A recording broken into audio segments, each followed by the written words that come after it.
It is a very wonderful Thursday afternoon, and today we are in Omoro district. As you can see behind me, today we are plowing one of the garden of my clients who happen to be my YouTube subscriber.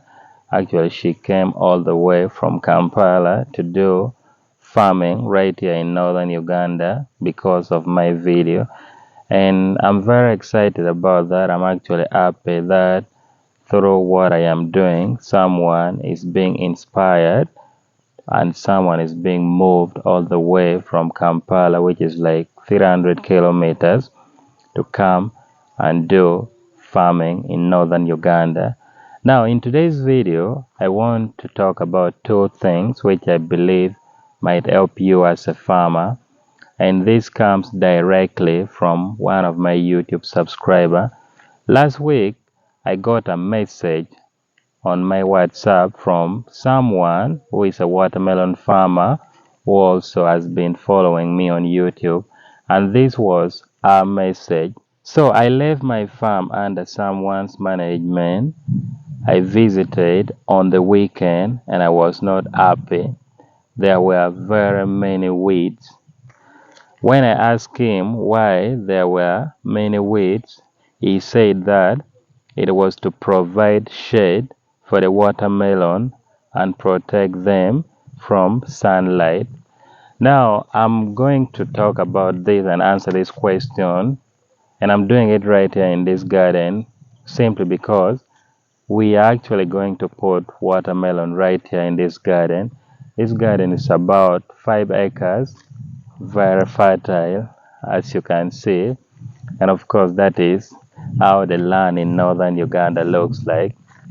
Now, to answer the question, first of all, it is very wrong to leave weeds in your watermelon garden with hope that it will help in reducing other things. This person is actually very wrong. You can see this garden right here. This is actually the second or third plowing. At first, we slashed it. Then after that, we burned it. Then after that, we brought in the tractor.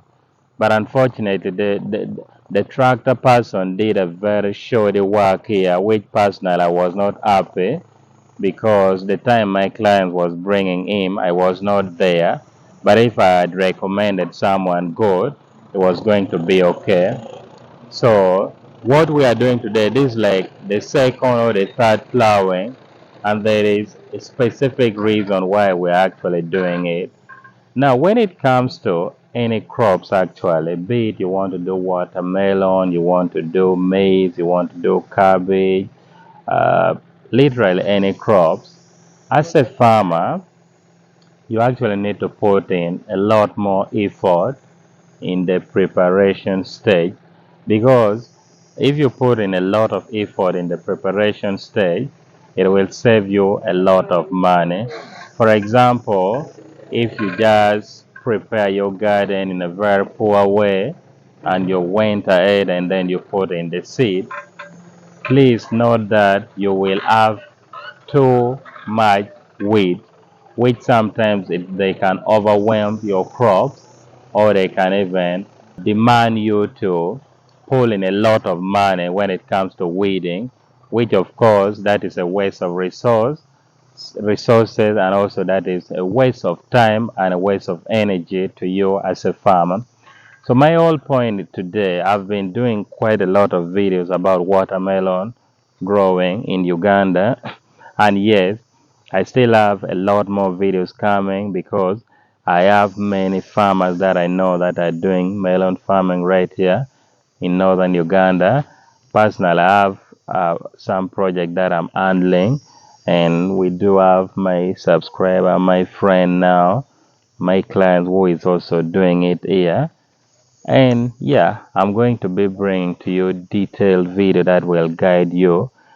So whether you're doing watermelon farming in eastern Uganda, or you're doing it in western, or even in northern here, or even out of Uganda, through that video I'll be showing you step by step procedure of growing melon.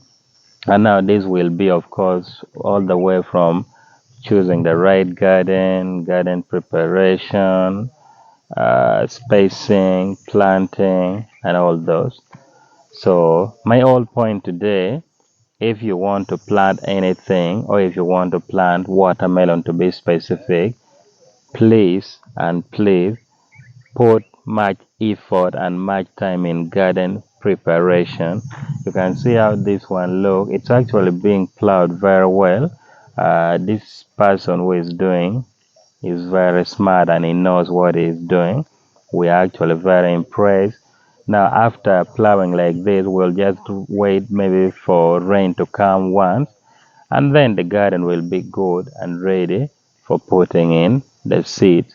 So this also will actually helps a lot because since we plow this garden like 2 or 3 times, it will actually helps a lot from weed because it is advisable. I personally always recommend that whenever you plant your watermelon, the first thing that you have to do is just give it a few weeks, then you do your first weeding because melon does not need a lot of weed. So then another thing that you have to know about weed, for example, in melon, apparently there is no selective, like non-selective chemicals or herbicides that I personally know that you can spray and maybe it helps with your weed. Also, I understand there's a lot of chemicals, a lot of non-selective herbicide in the market right now. But I think as a farmer, if you want to get some good yield, sometimes you don't have to be lazy. There are certain things you have to avoid, like maybe using chemicals or non-selective herbicide for weed, like weed killer, to earn the other thing. So that is it. I know you're probably wondering why I'm not bringing a lot of videos nowadays, but I'm so busy. There's a lot of ups and downs. I'm in the farm trying to help my clients, and sometimes, farm, we don't even have network. Sometimes I don't have time. But if you reach out, if you call, I can always be able to answer you or respond to you and help you.